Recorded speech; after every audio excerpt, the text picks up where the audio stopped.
হঠাৎ করে আজকে একটা ক্রাশ খাওয়া এবং এমন একটা জায়গায় যে জায়গায় আপনার প্রাকৃতিক দুর্যোগ ছিল, সাথে সাথে আবার আপনার আজকে ইসলামী ছাত্র বাংলাদেশ ঢাকা বিশ্ববিদ্যালয় শাখা আজকে ফিলিস্তিনের রাষ্ট্রের স্বাধীনতা পক্ষে এবং সারা বিশ্বব্যাপী যে শিক্ষার্থীদের যে আন্দোলন চলছে সেই আন্দোলনের পক্ষে সাথে সংহতি জানিয়ে আজকে আমরা পতাকা র্যালি এবং নির্বাক পদযাত্রা করলাম। আসলে এখানে তো একটা হচ্ছে ফিলিস্তিন রাষ্ট্র নিজের ভূমিতে আছে, তো যার কারণে তারা তাদের নিজের ভূমি রক্ষার্থে তারা লড়াই চালিয়ে যাচ্ছে। ফিলিস্তিনের উপরে ইসরায়েল যে আগ্রাসন চালাচ্ছে সেই আগ্রাসনটা অবৈধ চলছে। এখন এই অবৈধ রাষ্ট্রের আগ্রাসনের প্রতিবাদে আমরা আমাদের আজকে প্রতিবাদ জানাচ্ছি। আমাদের প্রত্যেকটা ওআইসি অধীনে যে সমস্ত রাষ্ট্রগুলো আছে সবগুলো রাষ্ট্রের প্রতি আমাদের আবেদন থাকবে এবং আমরা আবেদন জানাচ্ছি রাষ্ট্রেরও আমাদের বাংলাদেশ সরকারের কাছে আবেদন জানাচ্ছি যে এখানে দুইটা জিনিস, একটা হচ্ছে যেন যদি জাতিসংঘের যে সমস্ত যে মিশনগুলোতে যেমন সামরিক সহযোগিতা পাঠানো হয়, আমাদের কেন সহযোগিতা পাঠানো হয়, যেন বিশৃঙ্খলা দূর হয়ে যায় এবং দেশের শান্তি শৃঙ্খলা রক্ষা হয় এবং দেশের স্বাধীনতা সার্বভৌমত্ব অধিকার রক্ষা পায়।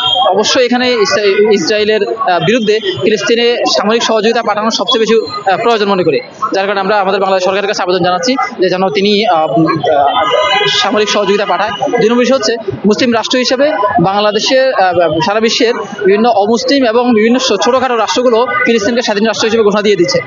আমাদের বাংলাদেশে একটা মুসলিম রাষ্ট্র হওয়া সত্ত্বেও, যেটা সাংবিধানিকভাবে মুসলিম রাষ্ট্র, তাহলে মুসলিমদের পক্ষে আমাদের সাংবিধানিকভাবেই সেই স্বীকৃতিটা দেওয়া উচিত। আমরা সেই আজকে আমাদের যে প্রোগ্রাম আমরা সেই দাবি জানিয়েছি।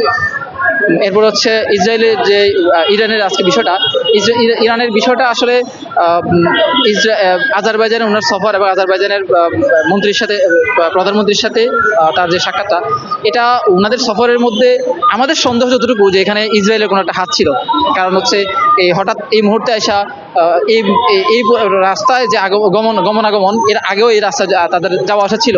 হঠাৎ করে আজকে একটা ক্রাশ খাওয়া এবং এমন একটা জায়গায় যে জায়গায় আপনার প্রাকৃতিক দুর্যোগ ছিল, সাথে সাথে আবার আপনার একেবারে কোনো ধরনের সব ধরনের সম্পর্ক বিচ্ছিন্ন বলা যায়। তা আমরা এখানে সন্দেহ পোষণ করছি যে এখানে হয়তো যে কোনো হাত থাকতে পারে। এখন ইরান যদি তাদের সেই গবেষণা কি কয় তদন্ত করে, তদন্তের মাধ্যমে হয়তো তার কারণটা বের হয়ে আসবে। এরপর হচ্ছে রাইসি এন্তেকালের পরে ইরানের যে একটা এতদিন হামাসের পক্ষে বা ফিলিস্তিনের পক্ষে যে একটা ভূমিকা রেখে আসছিল তুরস্ক সহ, তো এখানে একটা বিরাট একটা রোল ছিল। এখন ইসরায়েলের জন্য এই হত্যাটা এন্তেকালটা তার জন্য কোনো সহজ হয়েছে কিনা আমাদের মনে হয় যে কিছুটা প্রভাব খাটানোর চেষ্টা করবে। বাকি একজন ব্যক্তির মাধ্যমে পুরো প্রভাবটা নিয়ন্ত্রিত হয় না। এটার রাইসি যে সিদ্ধান্তটা নিত এটা তো রাষ্ট্রের পক্ষ থেকে নিত, তো যার কারণে যেহেতু ইরানের প্রতিনিধি হিসেবে নিত, যার কারণে উনি একজন না থাকলেও ইরান এই জায়গাতে তার অবদানটা আসলে অবশ্যই রাখবেন।